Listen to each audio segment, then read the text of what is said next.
Hey everyone, it's Stacey Ferreira calling in here from New York City. I wish that I could be in Edinburgh with you all this week, but unfortunately because of passport issues I wasn't able to make it out of the United States. So I'm really sad and I sincerely apologize for not being there in person.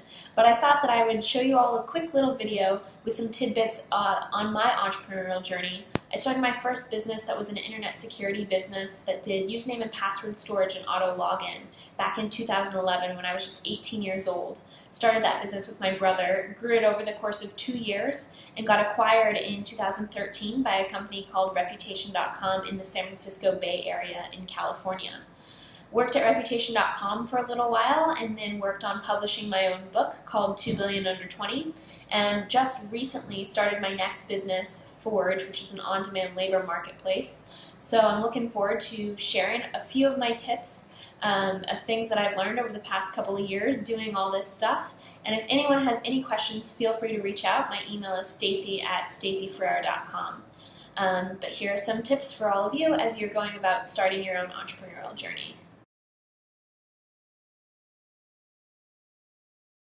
So starting a company is probably one of the most exciting things in the entire world. You have this idea and you're like, this idea is fantastic, I absolutely love it, I have to pursue this, you think about it all the time, and that's great, but you and a million other people do that. Everyone has ideas, everyone thinks about their ideas. So the first step of actually starting your business is actually starting your business. And the first step to that process is knowing everything about the industry that you're going into. So as a little bit of an anecdote, when I started my first business with my brother, MySocialCloud, it was in the internet security space. We stored usernames and passwords for people's social sites and did auto login. And at the time, I was 18 years old. I knew nothing about internet security. So for me, it became a game of how can I read as much content as possible, talk to as many people in the field as possible, learn as much as possible about the industry and about the product that we're trying to build. Who has done it in the past? Why have they failed or why have they succeeded? How do we differentiate ourselves? These are all things that you start thinking about as you learn more about the space and start accounting for all the things that you have to account for when you're starting to learn about a space. Again, now I'm going out, I'm starting my next business, Forge. We're an on-demand labor marketplace, so what we allow people to do, we're specific for retail and QSR, so we have an application that store managers can upload all the hours available to work in a specific retail outlet, and then workers can go and pick the hours they want and go work those hours at that location. And again, I have no real background in retail. A ton of my friends work in retail jobs. I have never worked a retail job before, but I went out there and just started talking to a million different people, talking to potential customers, talking to people who work hourly jobs at these retail locations and at these restaurants. I read as much as I could about all the laws, especially here in the United States, around employment laws. What are some of the issues this class of worker is having today? What are the issues that companies are having around this part-time scheduling, all this sort of stuff, and really became an expert on the field so that when I go and I talk to potential customers, anything like that, I know that A, my business actually makes sense, and B, it actually solves a pain point for people in the marketplace. So again, when you're starting your business, learn everything that you can about that industry and become an expert on it, even if you haven't worked in it before. Once you have an idea for your company, you've done all the research, you've talked to a million people, you know what the pain points are, you know what problem you're going to solve, then you have to go out and build a prototype. And what a prototype does is it really makes you hone in on what are the exact pain points that you're solving and what are all the nitty-gritty details of that pain point that you're actually solving.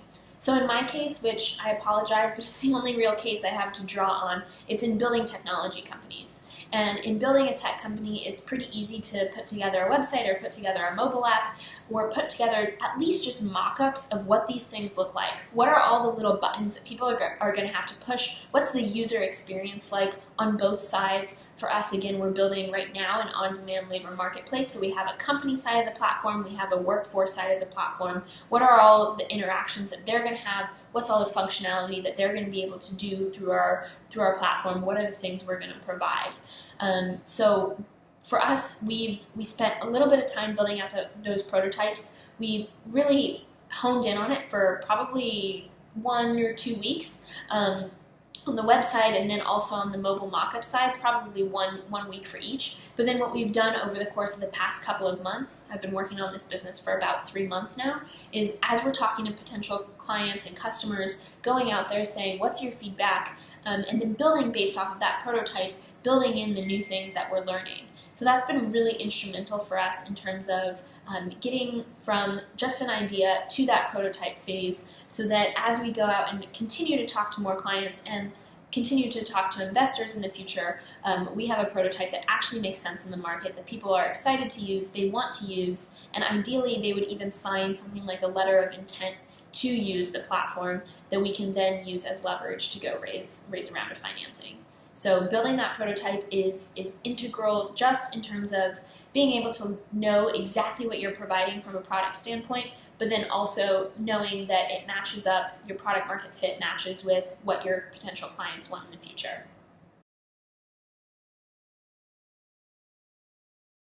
Getting your first customer. So there are 2 things throughout this entire video that I'm going to say are the most important things, hands down, that you have to do as an entrepreneur, and you have to do them well.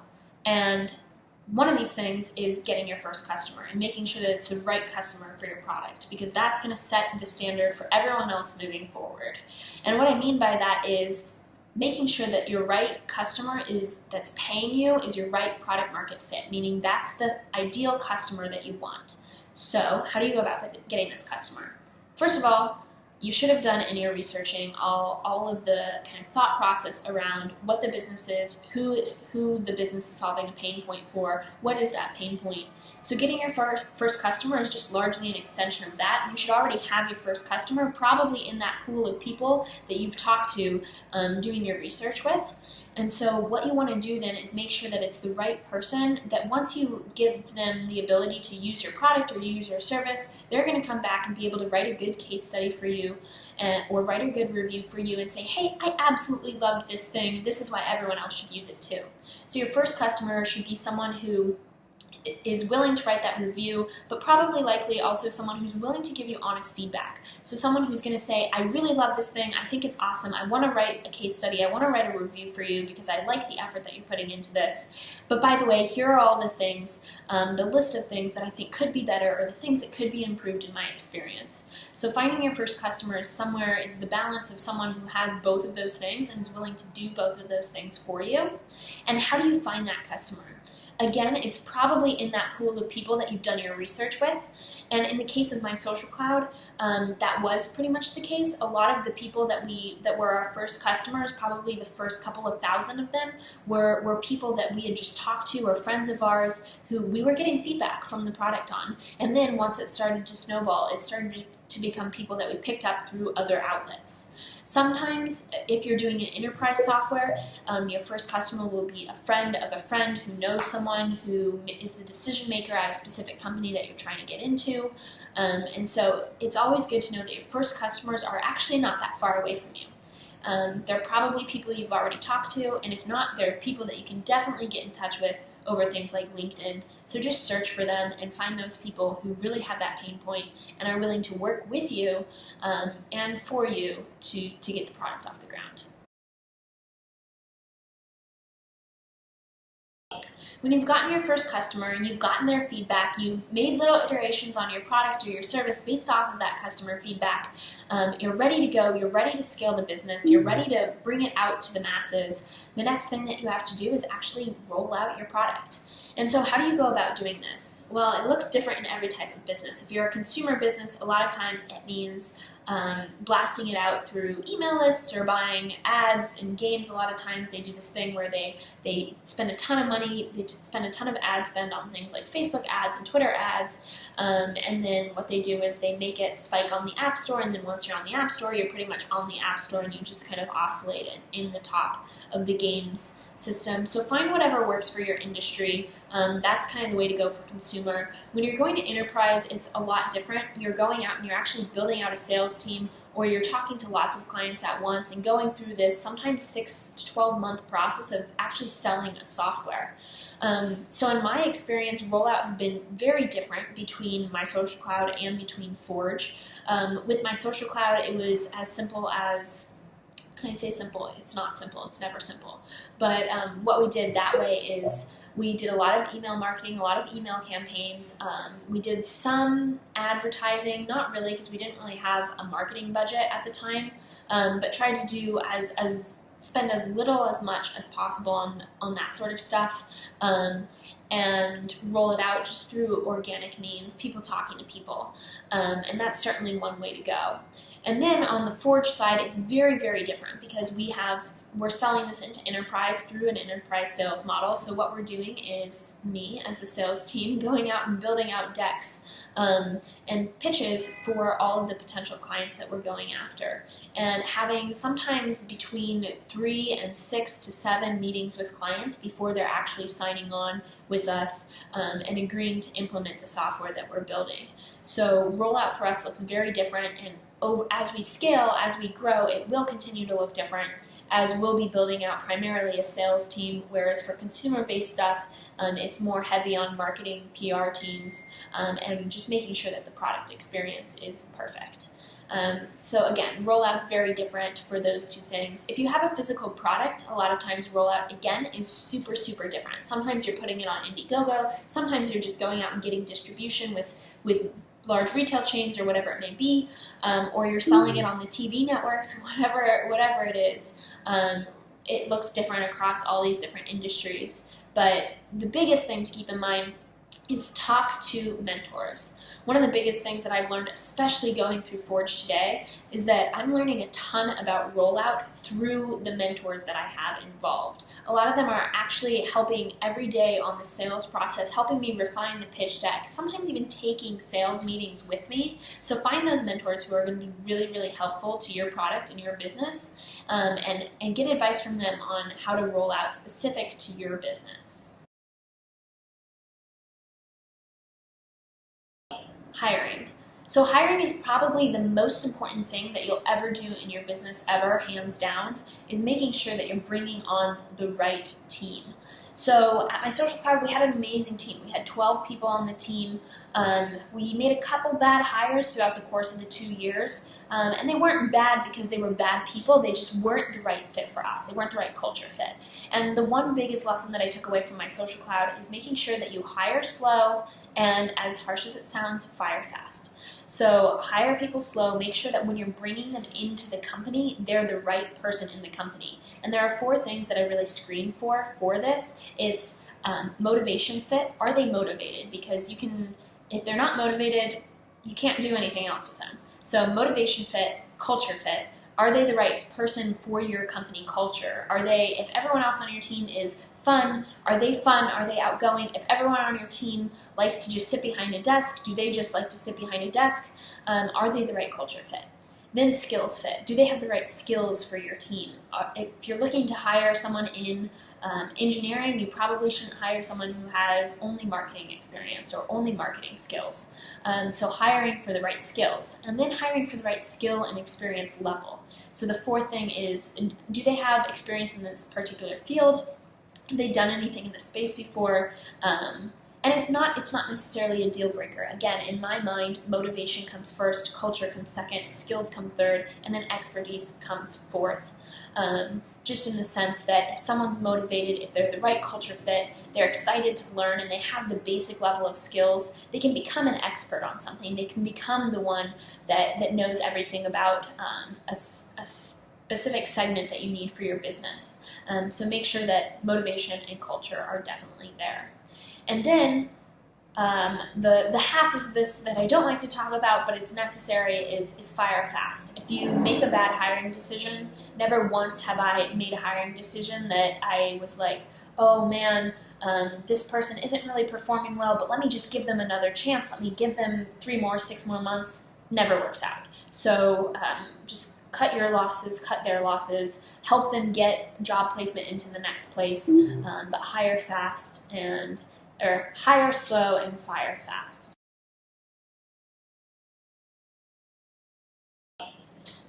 So investment is one that a lot of people have a lot of questions about. It's a really big topic and there's a lot to discuss. But a couple things that I'll just note as you're going and raising a round of investment. The first thing is, once you've raised investment, that's not the finish line. That's actually the starting line. There's this tendency, especially in California, for people to hype up the investment and to say, wow, this is it, this is awesome. And to be honest, that's just the start of business, and it means a lot more responsibility once you've taken on that investment. So the first question to ask yourself is, do you actually need investment? If you can self-fund, or you have a product that you can sell without having to take on external capital, that's actually fantastic, because you get to retain 100% of your business, which is awesome. So ask yourself first, do you have to take investment? If you do, and a lot of times you do, just because you're building a business, and especially as you continue to grow the business, a lot of times you'll want to take on capital to grow. Ask yourself, who do you want to take money from? And there's different stages in investment, right? So there's a seed stage, which means you're still trying to find that product market fit. Then there's Series A, which means you found product market fit, you have a couple of customers, you're ready for growth. And then Series B, C, D, all growth stages, things that will just infuse capital to help you hire on more people, grow more of a sales team, whatever it may be, just to grow the business and capture more market share. So you need to figure out what stage you're at, but then ask yourself, at all of those stages, who do you want to invest? Who do you want to get to invest in your company? And a lot of times it's going to be those people that are really excited about your product, really believe in you as a founder, but also people that you get along with really, really well. Meaning there are going to be the people that are there through thick and thin. So I think one of the hardest things is when you're going and you're trying to find investors is finding those investors who aren't like fair weather investors. Meaning you need to ask them, how does this relationship pan out if things aren't going well in the business? If we only have 3 more months of runway, and we know that we need 6 more months worth of money to get the product to a point where we need it to raise that next round, to get those next customers, whatever it may be, how are they going to react in those tough situations? Because no one likes to think about it, but the reality is, when things are good, they're good, but when they're bad, you want to know that you have investors who are by your side and going through that process with you and sympathize with you as the entrepreneur and can understand that you're putting into it everything that you need to, and you just need a little bit more time, or whatever the case may be. So finding those investors is extremely important. For the first business, for MySocialCloud, we have a really awesome investment story where when we started that first company, my brother and I had moved from where we grew up in Scottsdale, Arizona. We moved to South Central Los Angeles to start our first business. And while we were in LA, it was a side project at the time. I was 18 years old. My brother was 20 years old. We said, hey, we want to go build this username and password storage thing. And we thought that we would just do it for the summer and then go to college. But the reality is that summer I saw a tweet from Richard Branson that said, meet me in Miami for intimate cocktails, donate $2,000 to charity. And it gave an email address, and I took that email address and I emailed it and I said, hey, my name is Stacey Ferreira. I'm not legally old enough to drink cocktails in the United States, but would love to come and meet you in Miami and get your advice on a startup that I'm working on. And so my brother and I waited for an email back and got an email back from the secretary that said, yeah, if you guys can donate $2,000 a piece, $4,000, and be in Miami in 48 hours, you can meet him.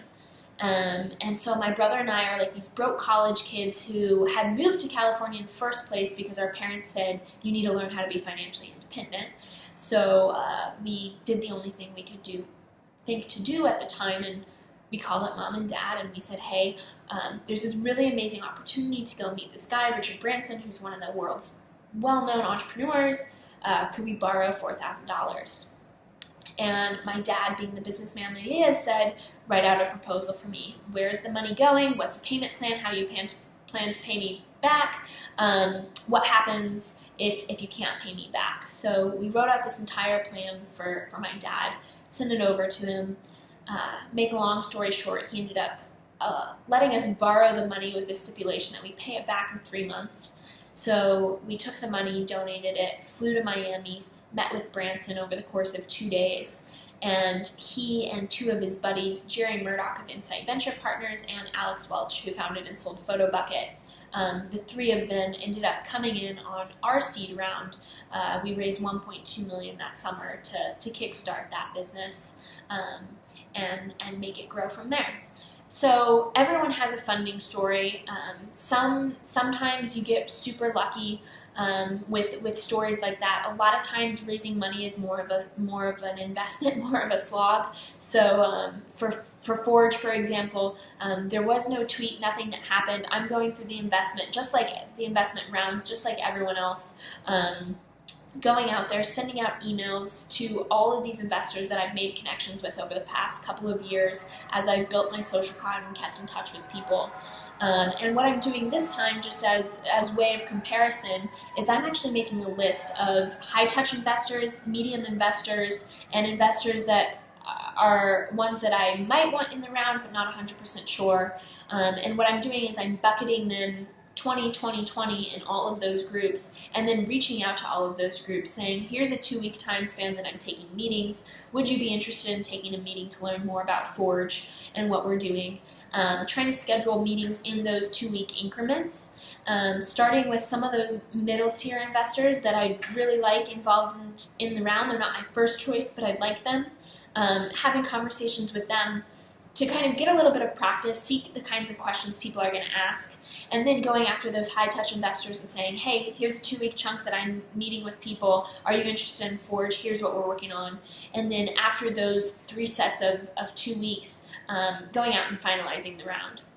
Might seem like a long time. It's a month and a half to take meetings, but the reality is fundraising, no matter how you slice it, ends up really taking about 3 months, unless it's a one-off case like the first business that we had. But with this business, we're just getting ready to close the round now, knock on wood, and it's taken about 2-ish months to do that. And by the time things are all wrapped up, with preparation in the beginning and then actually going out, it'll probably be a 3-month process. And that brings me to another point. When you're getting ready to go out and get investment, make sure that you prepare beforehand. So I like to have a data room, which is really just a Dropbox folder with all the information about the business. It has our pitch deck, it has information on sales strategy, has information on marketing strategy, on our technology, and really just gives people, the investors, a comprehensive package of everything that we're doing for Forge on a high level. They don't need to know all the details, but on a high level allows them to see the way that we're thinking about the business. And what I do with that data room is first I send the pitch deck in those first emails and meetings, and then if the meeting goes well and they want more information and we're getting ready to move to due diligence, then I'll send them that data room, that Dropbox link with all the information on the business, and that saves a ton of time so that you're not creating content for these investors as time goes on, as you're fundraising. That'll take a ton more time. So create all of that sort of stuff up front, put it in a nice folder, and just have a link so that you can shoot that link out to them when you're in the middle of fundraising.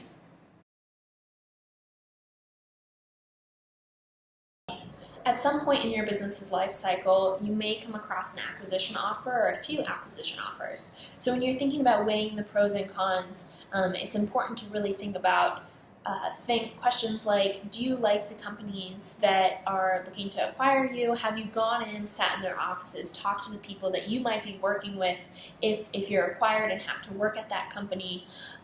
Do you like the mission of that company? Do you like where they're planning to take your product? Is it something where they're going to take your product and get rid of it? Or is it something where they're going to take your product and let it live on? So these are all kind of the questions that you kind of want to be asking yourself from a product standpoint and integration standpoint. But the biggest question that you want to ask yourself also as a founder is, do you even want to be acquired? And a lot of times you don't. A lot of times you want to go and raise that next round of financing and grow the company even bigger than it already is. And sometimes the answer is, the market's in a bad place, or this would be beneficial because the company that's looking to acquire us has a lot more resources. So there are just a lot of ways that you can think about the acquisition, and a lot of questions that you should ask yourself if you get presented with those ideas. And again, lean on those mentors, lean on the current investors that you have in the company, and ask them the question, is this something that's a good idea for us? And I think a lot of times the entrepreneur has a gut feeling about it, but good to also just get some feedback from people. So I hope that some of these tips and tricks help all of you guys as you're going through your own entrepreneurial journey. I wish you all the best. Again, I wish I could be there today, but if you have any questions or just want to follow up or say hey, shoot me an email and I'll talk to you all soon.